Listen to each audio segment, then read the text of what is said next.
We want to thank our sponsor, Binderlift. Binderlift is a patient lift device that buckles handles around the patient's torso so firefighters can safely lift patients of any size with ease. The most injury-prone non-fireground activity a firefighter does is lift a patient.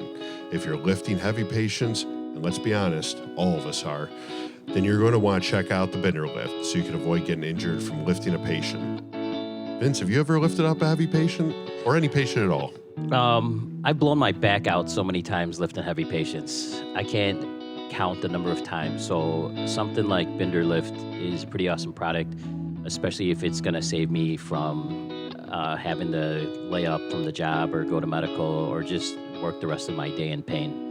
Absolutely, and they'll let anyone try it out for free. Doesn't matter what your role is within the department. Just sign up for a free field trial on their website, and they'll send you a set of Binderlifts to try out for a month or so, absolutely free. We use them in our department, and I recommend you give them a try. Just Google Binderlift to watch some videos and sign up for a free trial. Binderlift, the new slogan should be Binderlift, save your back. Save your back.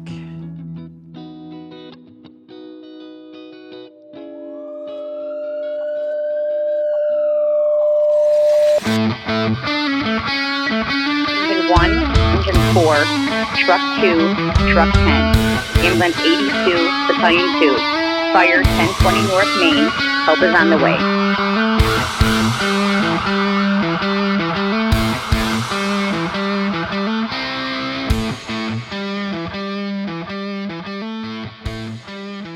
All right, welcome back to Chicago's Bravest Stories.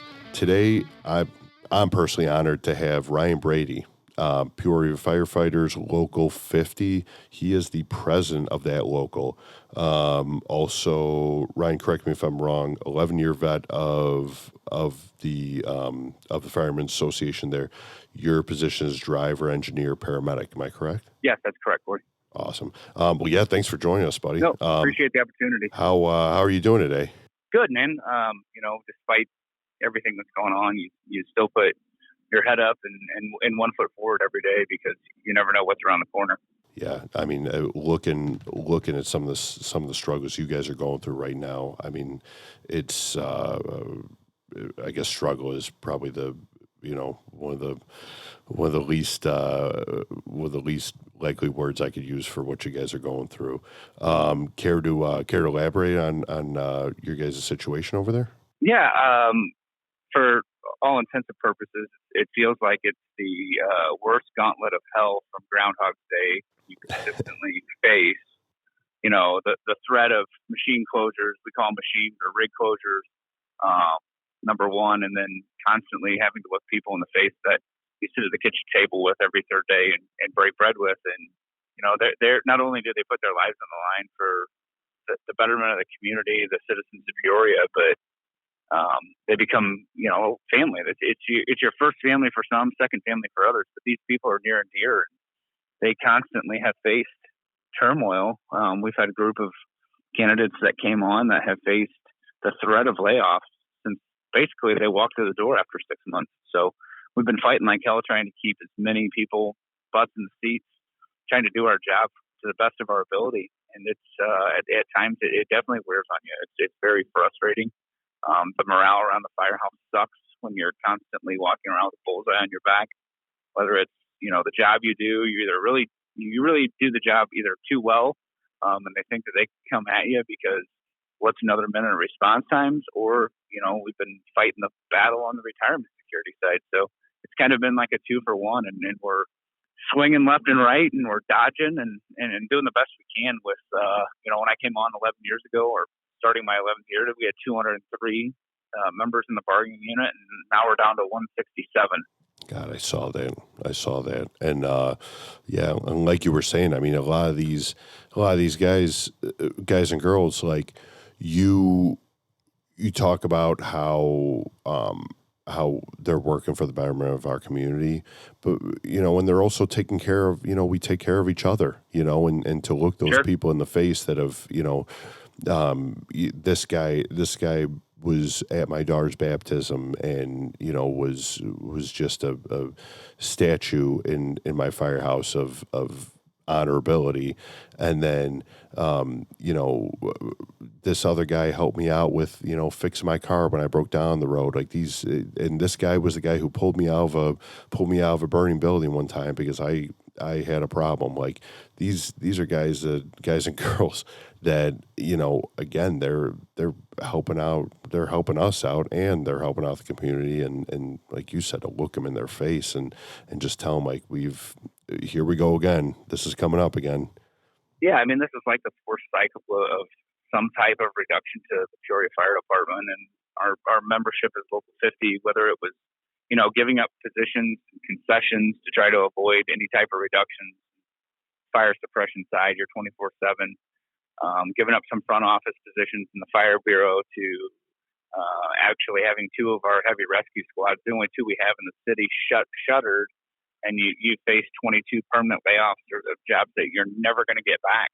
Historically, when we've looked at what we've lost across the years, the Peoria Fire Department, it is absolutely disheartening, to sit back and look at what's been done, and we fight the fight. And at the end of the day, you still at times chalk up the loss there in the win-loss column, but these people have been 110% professional firefighters and giving it their best. When the phone rings for pounding the streets to put up literature or knock on doors, these people, the men and women of the Peoria Fire Department, my brothers and sisters, have been there through the thick and thin. And it's unfortunate that you have city council people, a mayor, a city manager at times that devalue the work you do as a professional fireman. And it's, it's sickening. It really is, because not only have these people fought the call volume that continues to increase and longer response times, and you see the things that nobody wants to see, and then you throw the COVID-19 pandemic at it, and they don't bat an eye. They put their boots on day in and day out and go help as soon as the alarm drops. Yeah. I talked to earlier today. I sat down with Chuck Sullivan, like I was telling you, and again, when it comes to litigation, when it comes to allocating money to programs that could help us, either during this COVID-19 crisis or post incidents, like guys getting cancer or guys fighting bad injuries. It's funny, and I'm not young, but I'm a relatively young guy. Like I was in high school when 9/11 happened, and during that time, I mean, I might have been one of those kids that kind of got the hero worship of firemen and police officers and paramedics. And at that time, during 2001, you couldn't say that a firefighter wasn't working as hard as he could every day. And now that it's coming to a point where we're seeing, we're seeing these committee meetings in New York and in Springfield, and it's coming to where people have to foot the bill, or we have to actually set forth resources to take care of these guys. Now it's like, well, 9/11 was about 20 years ago, so like, I mean, it's not really a factor anymore. And at that point, it's like you said, it's got to be disheartening to just see us represented as a number rather than that's my buddy Bob who ended up dying of cancer last year, and now his family, is struggling really hard or whatnot.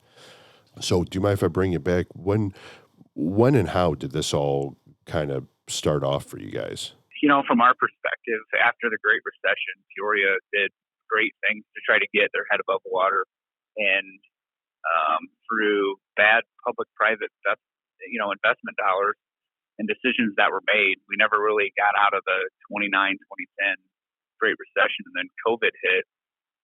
And for lack of just, a better word, our city hasn't had a great track record when it comes to police and firefighter pensions. They have the opportunity to pick the lowest actuary, and they take full advantage of it. They tell you that, and that's one of the issues that I think every municipality faces. Everybody knew what 80% or 90% looked like at 2040, and we always were putting the IOUs in there because we wanted to go, redo our downtown or get fancy street lighting. And at the end of the day, now you got men and women, police officers, firefighters that, for all intents and purposes, are public enemy number one because of their retirement security. Right. Right. And like you said, these are all when they're picking the lowest actuary. So when they're picking the lowest amount of money that they are required to pay into that fund, I'm no fancy mathematician, but the less money you're putting into these funds, the less you've got, the less money you've got as an opportunity to grow, which could really help out down the line when it comes to a guy that, again, 2009, he only had 15 years on the job, or he only had however many years on the job prior to retirement. And now at this point, his retirement would have been, bought and paid for had there been just a couple extra bucks thrown in at that point, rather than get the new, not to, shit on any of the other departments, but because, maybe Public Works needed a new F-350 this year or whatever, Right. whatnot, a new police cruiser or, someone needed a new staff car or wherever, these are just a couple extra bucks that really would have helped out down the line. Sure, 100%. And we've always taken the approach, whether it's our brothers and sisters from Public Works or street guys that are laborers or teamsters or the coppers that are PBPA, we don't try to pit us against them because we all serve a important role in the wheel or a cog in the wheel. But you sit back and you look at some of the investments that have been made by, cities across the state, not just necessarily, focusing on Peoria, and you sit back and you go, these are real dollars. These are taxpayer dollars that go to fund public safety, period. And it's just, it's a shit storm. It's a shit sandwich that you got to sit back and eat. And you go, because of priorities, when a council says, oh, we're fiscally conservative, we want smaller government, that goes down to reducing the size of public safety, period. It's not, we're going to give up our seat at the table or we're going to do something else. They're going to go straight for the throat and cut public safety. And it's disheartening. It's almost sickening to see, what's happening, at least in my city. And, we're probably one of a few across the state. So at the end of the day, it's unfortunate that decision makers around the horseshoe devalue the work we do as professional firefighters. Right. No, absolutely. I know, going back to what you were saying with our members working harder than they ever have before, like we've got kind of a weird position in public safety and as a public branch of the government that, we may not be seen as often as a lot of people are. And like you said, when it's brought to the table, like it's very easy to make the argument to lay off the fireman that you paint the picture of is sleeping all day long or, isn't doing, isn't really working as hard for that amount of money as you would want him to from the public perspective. But, again, there's things, and we've talked about before, we're the fire department, for lack of a better word, but we're the all hazard department. Yeah. It's not like when, at least over by me, and I'm sure it's very similar by you, cops will call us when they can't figure out what to do with this situation. Sure. We get calls for people that, we get calls for a smoke detector that's going off, and we find out that there's an issue with the 150-year-old boiler that's in the basement, and we're not the guys that are going to show up and be like, oh, well, better call a plumber. Like, good luck. Let us know. Yeah. Like, we are able to manage these situations. We shut down these systems. We keep things. Not to take anything away from you, but the other day I had a situation where we had a smoke detector going off from a bad battery in an ejector pump system. And we showed up and we managed the situation. And again, it presented itself as a CO issue. And after we were done, we ended up disconnecting the battery, vising and again, all at 3 a.m. as normal. Right. and ended up managing the situation with getting, ventilating the whole room or ventilating the whole house. And then I remember we plugged back in the ejector pump system, and the homeowner's like, well, why'd you do that? And I'm like, well, right now, this being unplugged means that if you have a flood, that your house is going to flood. But we're going to plug this back in, and that way, as long as you have power, you'll still be able to manage this flood situation. He's like, oh, I didn't know you guys do that. And we're like, you know what? That's our job isn't to leave you worse than you were before. Right. Our job isn't to, we don't get to this point and not, if we've got a guy that's a plumber that's working that day, and there's a bad situation that we encounter with streets flooding or whatever, or not with streets flooding, with a basement flooding or with a bursted pipe underneath the kitchen sink, like we're not just going to shut off the water and be like, all right, figure it out in the morning, man. Like we're going to try and help you as much as we can, given our constraints. Yeah. And that's, like you said, I don't think a lot of people think about that. We're the all hands on deck, all hazards. When the dispatcher or telecommunicator doesn't know who to send, she sends the fire department, and we don't have the option. It's not the way we're programmed to just show up and necessarily just say, well, there's nothing we can do. We're problem solvers, period. Right. Yeah, it's incredible what you guys have done, given this shit sandwich that you got tossed. So once things were kind of kicking off in 2009 and 2010, like things were kind of not looking great. After were there any hints that you guys might be having issues, or what happened? Yeah, I mean, in 2009 and 2010, actually, before I started with Peoria Fire Department, I was actually a copper for Peoria Police. And what started me God off, bless you. What started me off on the union side was I was 2 years fresh out of college, had a mortgage, didn't have a family yet, but I got laid off from a job that pretty much, for all intents and purposes, was my breadwinner, being a copper for 2 years, and I get laid off when I was, I've always had a job since I was probably in 7th or 8th grade working. So the mental strain or the toll that took of being laid off was just a gut punch. So, 4 months after being laid off, I took both tests after I graduated from Illinois State University, and got a phone call from the city to become a fireman, and that was my dream job. So I jumped at it, and then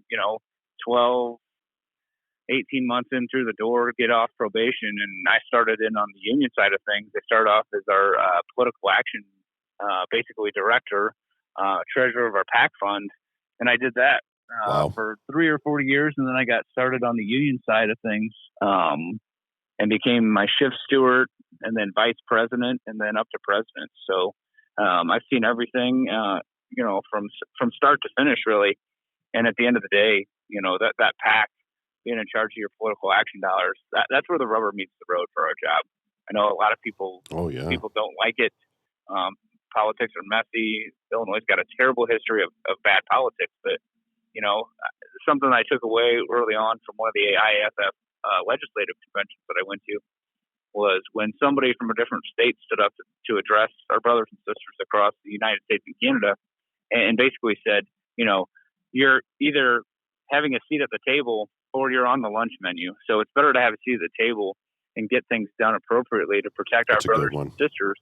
And we've always lived by that motto. I mean, I wish we could, beat our fists on the table and flip tables over, but when you don't have the votes, you don't have the votes. So you got to do what's best for your members. And that's kind of what got us to, we filed an unfair labor practice against the city when they shut down the rescue squads, but we were in a position, pre-COVID, to do some really good things and try to get those positions back and put those rescue squad companies back in service. But, COVID pretty much wiped that out completely. And that was, I don't want to say, a gut punch to us, but, honestly, that kind of gave them a good catalyst to get the party going. But at least we had that poker chip to sit there and try to fix a problem and keep one of our engines in service.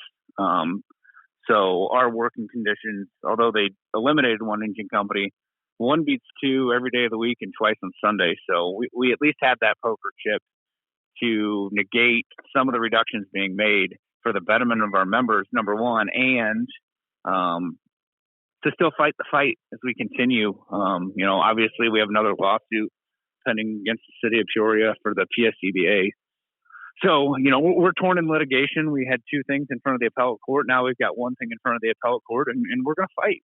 That's all we know how to do. And we've been pretty successful on the legal side of things. So at the end of the day, that's what we're going to do. We're going to do our job. We're going to do it to the best of our ability. And we're still going to keep swinging against people that don't like professional firefighters, period.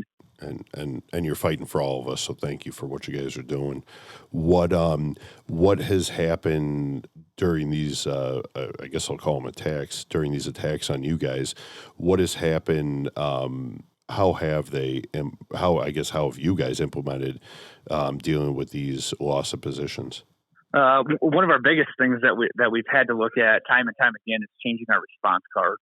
Whether it be sending a full alarm response with 4 engines, a truck company, and a battalion chief, or just on a regular automatic fire alarm, we just now send an engine and a truck. And what sucks for us is we know NFPA standards, we know why they're in place, but in Peoria we run 3-man companies. So a captain, an engineer, and a firefighter, our back end guy. Those are our engines, those are our trucks, and those are our rescue squads. So we do more with less and constantly take the beating for it. Partially because we're really good and our response times are really good, but it paints us into a bad corner when elected officials want to say, well, it's just another minute. Well, that extra 60 seconds or minute and a half for your next engine company coming in may be life or death for us and the citizens of Peoria. And we fight like hell to keep those response times where they are, even though they get taken for granted and used against us day in and day out. Right. But you guys are making 3 guys on an engine work, right? Yeah. Well, that's we have to because what can we do? Right. Give up? Yeah, exactly. I mean, we don't have the option. It's not in our playbook. It's not in our vocabulary. And at the end of the day, you put your best foot forward and you do the job that you took notes to serve and protect citizens, visitors, families, mothers, and fathers. That's why a lot of us love this job. That's why we do the job we do. Absolutely. I'm sure that's what drove most guys there, including yourself. Oh, 100%. What have you guys, are these positions, have members actually been laid off? Were a lot of these through attrition? How, do you care to talk about any of that? Or? Yeah, no, we actually haven't seen any layoffs since the 1950s, and we've kept it that way. Everything else has been through attrition.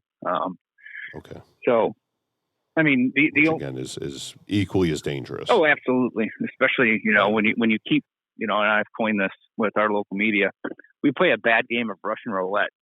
And instead of taking bullets out of the gun, we're putting bullets in the gun, squeezing the, hammer back. And it's only going to be a matter of time. And you hope and pray to God every night you go to bed or you go to work that today's not that day.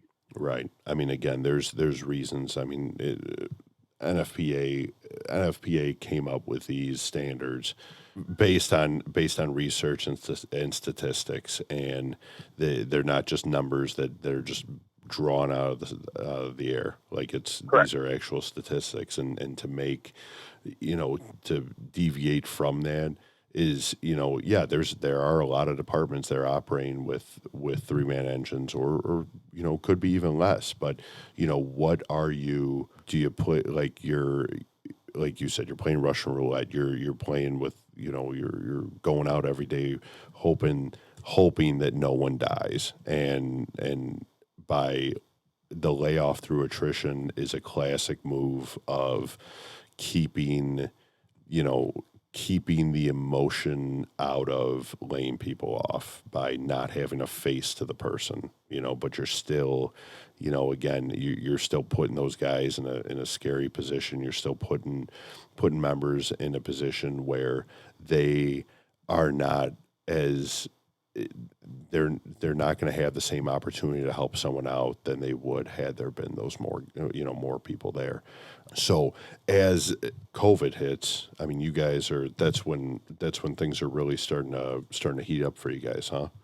Yeah, going into, fiscal year 20, we had a balanced budget. We lost 2 rescue squads, but, the economy was turning around. There was a lot of economic development, and then COVID happens And for all intents and purposes, now we went from a balanced budget with 22 reductions to facing an additional 33 reductions, bringing the total reductions at one point to, 55 less firefighters in the city of Peoria. And that was hard for me because I had to call 36 brothers and sisters that are friends. Like you said earlier, these guys helped you put a roof on. These guys, were there for your kid's birthday. And some of these people had 2 or 3 years on, and it was just a gut-wrenching thing for me to do, especially after being laid off from the Peoria Police Department. Because I lived that. I lived the uncertainty of knowing, like, hey, I've got crap coming in for income on unemployment, and I've got a mortgage, I've got a college debt, I've got utility bills, and you sit back and go, this in no way, shape, or form is fair, but we deal in reality. It is what it is, and that sucks. But to look these people in the eye, COVID literally in the first fiscal year, the projections were a $54 million loss of revenue, and you'll never be able to, I don't think, capture those true numbers until the following year when you look and go, it wasn't 54 million, it was probably $16 million.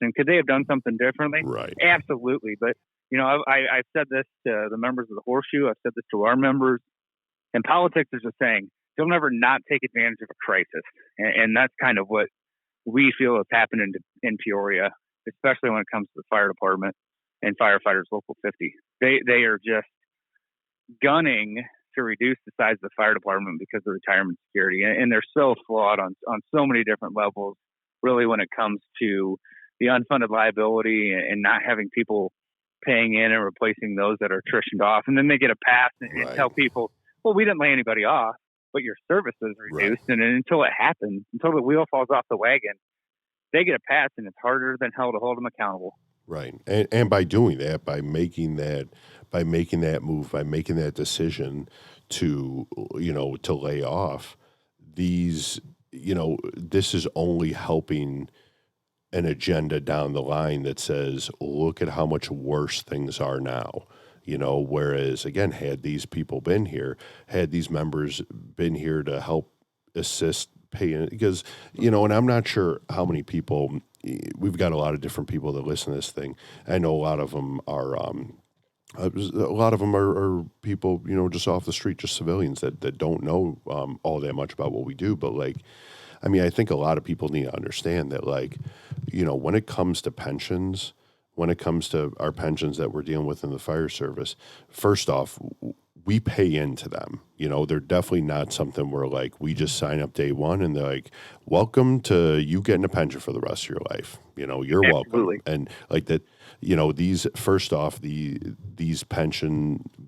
our pension is built into our salary. It's built into our job offer, and I'm not trying to go after any politician in general, but, there's politicians that will serve one day in Congress or one day in an appointed position that there was no testing process like me and you went through, and will have free health care for the rest of their life and their family, for just showing up that day. They'll have a pension based on no payment that they had to make at all. And these are the same people who are potentially looking at us like we're the hogs, like we're the pigs that are trying to grab everything. I don't remember. I wish I could speak, truthfully about the statistic, but I know it was relatively recently where our pensions, on average, were only collected for about 5 years before we died. So it wasn't like, it wasn't like we were collecting a pension on, for showing up for work one day, and then we ended up, living 150 more years on a pension payment. Generally because of the things that we encounter, because of the carcinogens, because of the, the chemicals that we might have encountered on hazmat incidents or whatnot, God knows whatever old school EMS equipment that we were first working with, the nuclear power core inside of a cardiac monitor, guys would develop cancer and not end up living for very long. And, again, these are these are pensions that sometimes aren't even, that they're not even paid out what they've put in throughout the years, let alone this imaginary wonderful pension that people, that people look at, this thing that nobody else gets. Yeah, just a couple points. It's hard for us when we all know that firefighting or law enforcement and police work is inherently dangerous. We get it. We signed up for it. We know what we got ourselves into. But at the end of the day, since inception, we're not entitled to Social Security. So it's not like we're cutting the fat hog and getting our pension and Social Security. We don't get Social Security. And two, right. Some of these elected people that sit around the horseshoe want to say pensions, pensions, pensions. They're also entitled to one, but because theirs was funded appropriately since the 60s, since inception, right. Pensions work well for them. But because elected right. officials, rob Peter to pay Paul and slip an IOU in here one year or pay the lowest amount, we're in the situation we're in. But, you've got cancer, you've got cardiovascular disease, the post-traumatic stress disorder. I mean, we do things, and I'm not patting ourselves on the ass here. We're not all Supermen. We all don't get into phone booths, but we do some extraordinary things. You can go from a working structure fire to being in a river or body of water doing a dive incident or hanging off a rope for a bridge jumper. I mean, we are the catch-all, right. 24/7, 365, and we provide a service with a lot of technical skill that, it's great that everybody sees the TV shows, and I'm not knocking people, that you see firemen in recliners or firemen taking it easy. There's days where you might go into work and you don't get an hour of sleep. And then that carries over, there's weight gain issues, there's cardiovascular issues. And before you know it, you've got some real big time health concerns, and you might live 5 years after you retired. I mean, we had a chief when I first came on that retired and died subsequently 13 months later. Right. Yeah. Same. We had a guy when I first started that he, old salty guy that had, was well revered in our department. He ended up retiring, and I don't even know if he collected his first pension payment, which, again, years and years of just, getting hammered in the middle of the night, getting, taking these calls, and at that time they were doing the best they could, and maybe weren't given an air pack at that point, or maybe weren't, it wasn't even a thing that they did back then. Like, these are issues where, like you said, all these other medical issues on top of what we're finding now with mental health. Like, these are issues that never presented themselves back then, and now we look back and we're like, oh my God, we can't believe they didn't think about that. Yeah, I mean, even look at our turnout gear now. I mean, studies have right. shown the carcinogens that we have and the chemicals that are actually in the stuff that's supposed to protect us. It's probably killed, I don't know how many hundreds, if not thousands, of brothers and sisters. So, everybody wants to sit back and Monday morning quarterback firefighters. Well, I challenge anybody, take the test, get on the job, and we deal with realities. For one day, go without sleep for, 8 hours, 6 hours, and then take that through a 30-year career at 10 years, and it carries over into your home life. You don't sleep well. You run on, 2 or 3 cups of coffee in the morning. You don't eat right. I mean, it takes a toll, and it's something from an outsider looking in that you don't grasp that until you need the fire department. And then when the fire department shows up and kicks ass and does an amazing job, then everybody loves the fire department. But we got those people on our team. Yeah, we got those people on our team when that happens. Yeah, we're not the proverbial savings account for bad fiscal decisions made by city elected officials. Right. Yeah. And going back to the COVID thing, and again, I'm not speaking from a place of total education, but, when these major issues happen, historically, the federal government, like when terrorism is an issue, Homeland Security sprung up. When, with this COVID thing, this COVID became a major issue throughout our country, and again, we've got committees, we've got representatives, we've got medical professionals that are all of a sudden on this new, this new task force of COVID response and trying to figure things out. But who are the people that are dealing with, who were the first people that ever dealt with COVID? The fire department, the paramedics. Sure. And, you know, did we get to open up a new branch of our government to support this higher call volume? No. And for you didn't even get to keep the one that you had. Yeah. No, I mean, it's mind-boggling to sit back and go, the key to our financial misfortune is to eliminate police officers and firefighters. It's absolutely asinine to sit back and think that even becomes a reality or is part of the thought process, unfortunately. Right. Especially when the factor that's affecting their income is the fire department's biggest concern. 100%. So, wow. Well, care to talk about, I guess kind of bringing it back a little bit, care to talk about how, I know you started off as a police officer, care to talk about how you kind of got the bug to get into the fire service or public service in general? Yeah. I kind of wish at times I would have come from more of a labor background. My grandfather worked for Caterpillar. My other grandfather was a mortician. My father was a successful attorney and then, became state's attorney down here in Peoria County. So I didn't really have a labor background, but, but I always knew, common sense, right from wrong. And one of my dad's high school classmates and then college roommates was a fireman here in Peoria. He was a captain on one of our ladder trucks. He's kind of what lit the fire and trying to do this, public safety, get back to your community. And obviously my father, before he passed, had that same commitment, drive, dedication, honor to serve type mentality. He was an Army veteran. But literally, if it wouldn't have been for my dad's classmate that said, hey, you really should take a good look at the fire department because it's a good thing job and you give back.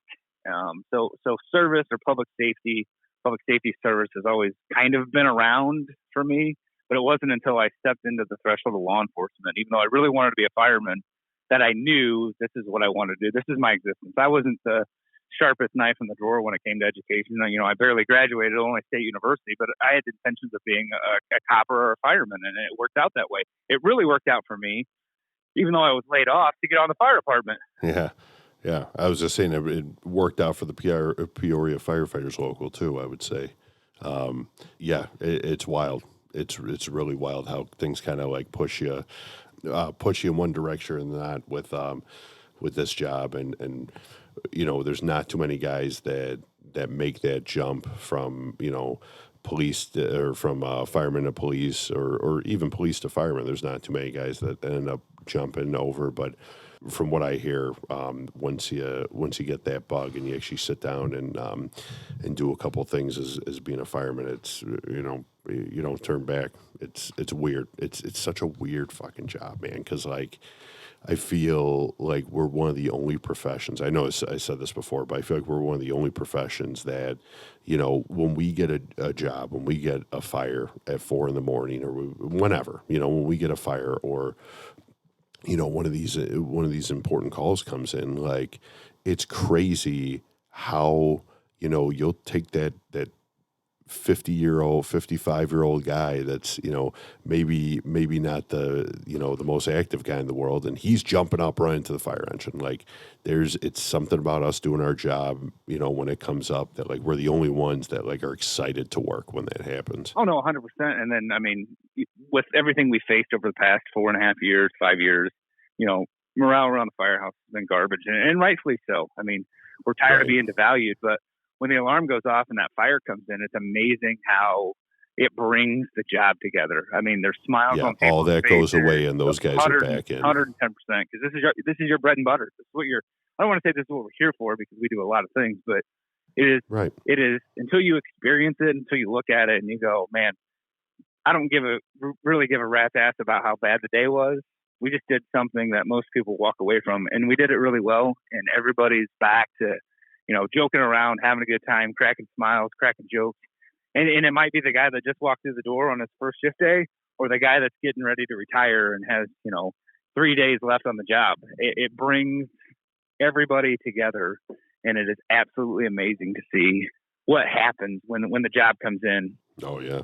Any care to talk about anything specific with your guys' fight over there in terms of I guess important incidents, like any sit downs you guys had with the village, or any litigation that's come out of this yet, or is that still kind of No, I mean, can't talk about yet? no, we obviously filed the lawsuit and demand a bargain over the reduction of the rescue squads. And, like I touched on earlier, we used that declaratory judgment settlement to keep our guys working and keep one engine in service. But, we're still battling the Public Safety Employee Benefit Act lawsuit where, the city's basically trying to say, you shouldn't be eligible for this based on this if you can get gainful employment somewhere else, whether that's, the guy washing windows or the greeter at XYZ box store.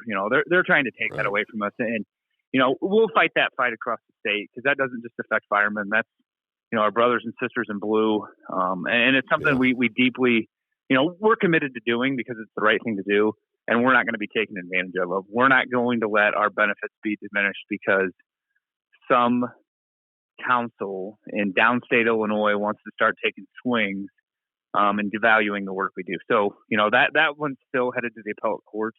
Obviously, COVID kind of shut that process down. So, we're still going to see that one through, even though we gave up our unfair labor practice. But right, wrong, or different, our guys are working. Citizens are safer because of it. And it's a win, mainly for the citizens. It's a little safer for us, even though we lost one engine. Not ideal. But, we've got a monumental task in front of us to hit the ground running and go after these people in the next city council elections for bastardizing and devaluing the work we do. Yeah, it's it's a I don't know if I'd say prestigious, but definitely a small elite group of locals that have gone to fight just like you guys have, and we can all, me personally, I want to thank you guys for everything you guys are doing and fighting for us and doing what's right. Hopefully everyone else is seeing that too, and can hopefully lend you guys a hand when needed, when you guys need a call.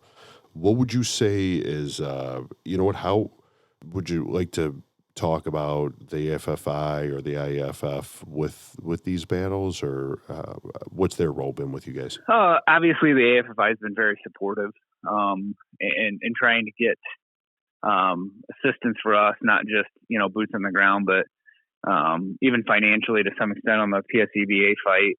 And at the IAFF, our district vice president has always been in contact since day one. So the outpouring of support outside of just the two main organizations from other locals, whether it be, Chicago Local 2, or even guys downstate, way south, like Metro East guys, keep your heads up. We're in it. We know you guys are fighting.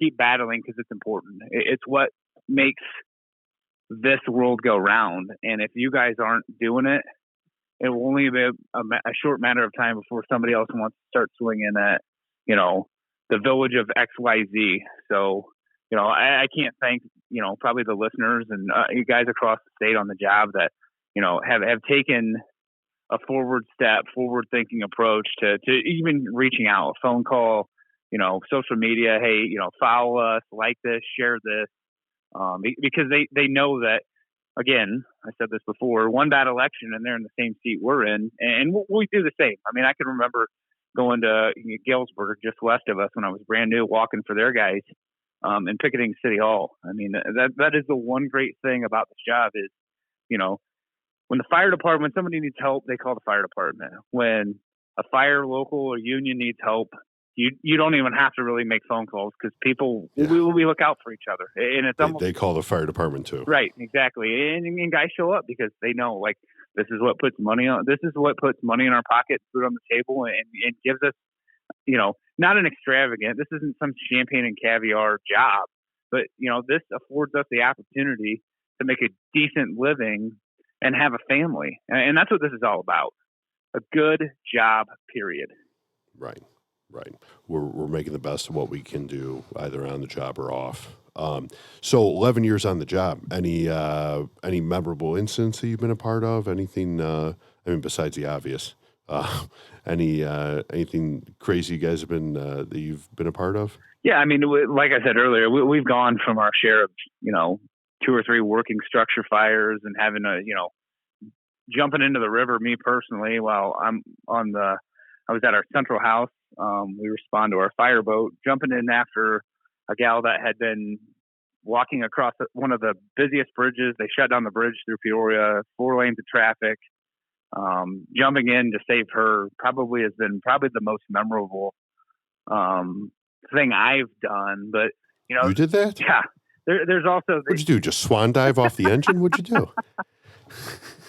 It wasn't the Olympic dive, especially in one of those Mustang suits that it probably could have been. But just being a part of some of the specialty teams, whether it's in the hazmat team or the dive team, and doing some extraordinary things for the betterment of our community. But there's also the flip side of the new guys that come through the ranks, and some of the firehouse pranks that kind of go on as the rite of passage. Whether it be my happy you brought that up. The shoe polish on the black phone, throwing people. That's a good one. Going to the next engine house and taking their silverware and freezing it. That's been kind of a big deal. That's a good one. I like that one. Yeah, we've put pillowcases and pillows up on the roof. Soda cans underneath beds about midnight, 1 o'clock in the morning. The bed collapses. Yeah. Yeah, I was just talking about that one the other day. That was one of my go-to moves. I used to like release the bed frame at the top of it, and honestly, it was one of my favorite ones. It was such a simple, silly one, but it was one of my favorites because it would just be in 10, 11 o'clock at night when the new guys finally shut it down for making sure everything's looking good around the place, and just that guy laying down in bed and that bed giving way and it drops. It's honestly, I don't know if it was the sound or the fact that other guys would be laughing in the firehouse. I'd just die. I would just start dying. It was hilarious. Man. So what would you say the best one you've had? The best one that I've personally had was at one of our busier engine company houses, and there was a truck there. The truck's not there anymore, but he's probably one of the best jokesters on the job. Took IV tubing and ran it across the drop ceiling between the panels and cut a hole out. And they took a weed garden sprayer and pumped it up and ran water through the IV tubing about 2, 3 o'clock in the morning. Brand new on the job, laying in bed. And I'm sitting there going, I literally, my bed is soaked. I'm covered in water. My pillow's ruined. Going, do I get up and tell the captain? Is there a broken water pipe in the bedroom? Yeah, there's a plumbing issue. Exactly. And I'm like, no. But for the life of me, I didn't know what to do. Well, they got me again. And it's got everybody. We've also had guys go out on the porch of one of our 2-story firehouses, the one coincidentally, that was just closed. They'd go make sure you clean off the grill, clean up out there, and they'd lock the door behind you and pull an engine around and hit you with the deck gun. We actually had one guy that picked up the picnic table and used it kind of like a body shield. Like to shield himself? Yeah, but that was always a good one. But, there's new guys that walk through the door that get it and do really well with it. And then there's guys that you feel sorry for, and you're like, all right, day one, here's what's going to happen. You need to take your wallet out, take your cell phone out. And they're like, well, no. I'm like, no, trust me, we've ruined enough cell phones. For your own betterment. You won't thank me now, but you will later. Correct. Absolutely. Oh God! Oh, I knew you guys. I knew you guys seen a lot down there. Plus, I mean, again, when we were talking, me and Steve were talking about this, about what you guys are going through, and again, we didn't have a ton of information about Peoria, but after looking into it, you guys, I mean, speaking about doing more with less, you guys got a lot going on there. Yeah, and I know that it's definitely not, you're not in Englewood on the west side of the city, but parts of it, I think parts of Peoria sound like they could be definitely difficult to work in. No, absolutely. And I got a real quick reality check as a copper, but we run anywhere from and it progressively gets bigger and bigger every year. We average about 20,000 runs, and we don't do Christ. transport. We have a third-party non-for-profit company that does all our ambulance transport, but we run 20,000 alarms, and our fires, actual working structure fires, we run about 300 a year. So everybody likes to use it's only 4% of what we do, but you take a town of 100,000 plus people, you run 20,000 alarms out of 12 firehouses, and you run consistently the same amount of structure fires. Peoria burns, and unfortunately, we're a really blue collar, low income at times. Parts of our, first in districts have a poverty level that rivals just about anywhere else, probably in the United States. But, we are also a victim of some major gun violence. So is Peoria a great town to live in? Absolutely. I wouldn't live anywhere else, but it's a great place to be a fireman because there is no really no downtime. shortage of good calls. No, I mean, Yeah. we've run the wheels off some of our brand new fire engines to the point where, that's the next problem. Even though we reduced fire engines and rescue squads and trucks, we're running the wheels off these things. And our fire mechanics can't keep up because we're so busy. Our work hasn't changed regardless of the reductions, and that's what makes it 10 times harder. It's that bad game of Russian roulette where one of these days will not, you're either good or you're lucky, and you're usually a combination of both. But one of these days, and I hope it's not anytime soon for, the people I work with, our brothers and sisters, but, Right. Things will have to hit a fever pitch. Correct. They can't not operate at this level. No. Would you like to talk to anybody about this union or even the fire department? Like what, like some advice for a new guy? Like this new guy's walking in the doors. What kind of advice would you give him? Yeah, probably not the advice that I got of, sit down, shut up, and, get through your first year. Yeah. I think that's the most important. I got that one too. Yeah. But sit down, shut up. Yeah, we don't care, who your mom and dad are, where you came from, how great you were in college, what you did before. Focus on getting through your first year. That is the most important. And when somebody's riding you or busting your balls, they're doing it for a reason. And we all make mistakes. I probably have made more mistakes today than some people do in their lifetime. But at the end of the day, take everything with a grain of salt and, find those guys, reach out to those guys. If you don't want to be the outspoken, type A personality, to find somebody on the fire department in your local that can walk you through not only what it means to be a good fireman, but be a good union guy, because sometimes they don't go hand in hand, but more times than not, if you can attach yourself to somebody, you've got a lifelong friend, you've got a lifelong brother, your families are going to get to know each other, and it will cascade, it will take off for years to come. But find that one person that, if you don't know what to do, you can reach out. Maybe they're on a different shift. Maybe you're in their same engine house, find that one person. Yeah, maybe you guys went to the academy together. Sure. Yeah, absolutely. 100%.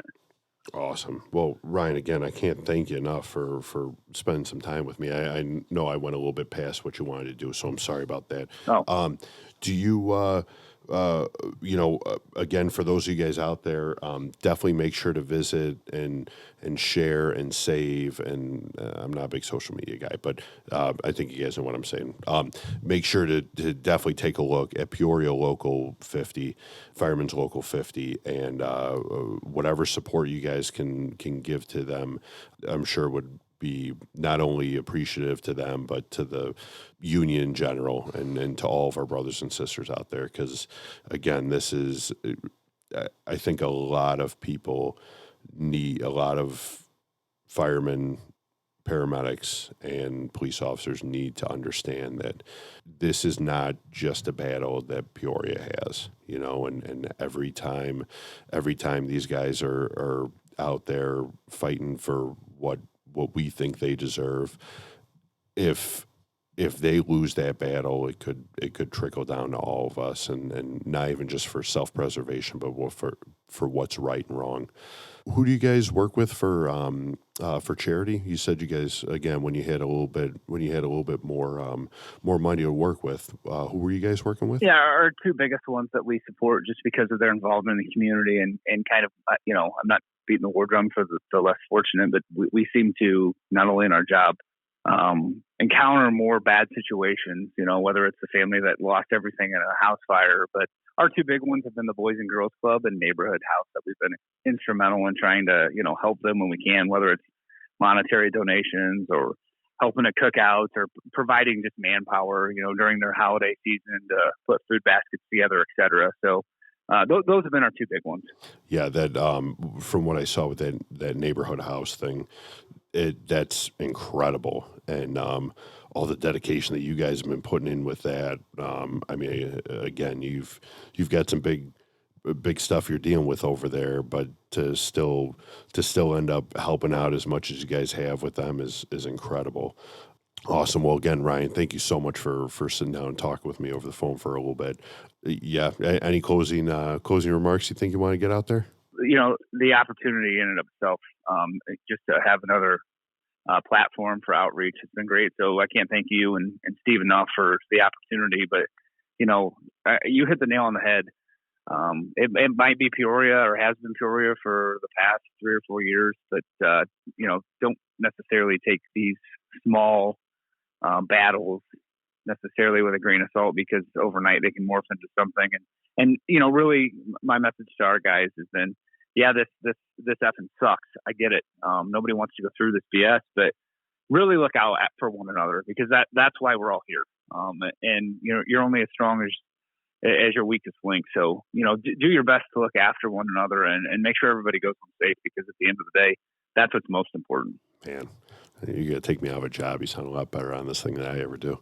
Well, again, Ryan, thank you so much, buddy. I did find it. It's www.nhpeoria.org is the neighborhood house for Peoria, which they're doing some incredible things. So definitely take a look at that, and definitely go out and support our local 50 Peoria firefighters, because we've beaten this to a pulp, but very important, all the work those guys are doing, and just getting that story out.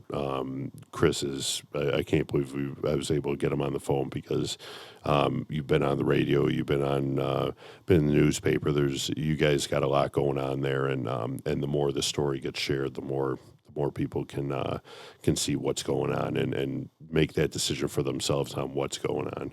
So again, Chris, thank you. Thank you very much for listening to us here on Chicago's Bravest Stories. Steve's going to yell at me, but make sure you check out the website for merchandise and T-shirts and coffee mugs and all that stuff. And please make sure to share, subscribe, all that stuff on Facebook and Instagram. And again, thanks for joining us today, guys. Appreciate it. Thank you so much. Take care. Thank you, Ryan. Yep. I'll talk to you soon, buddy. Bye-bye. The opinions and views are that of Chicago's Bravest Stories podcast and their guests. They do not necessarily reflect the views of any municipal governments, fire protection districts, fire departments, EMS, or law enforcement organizations.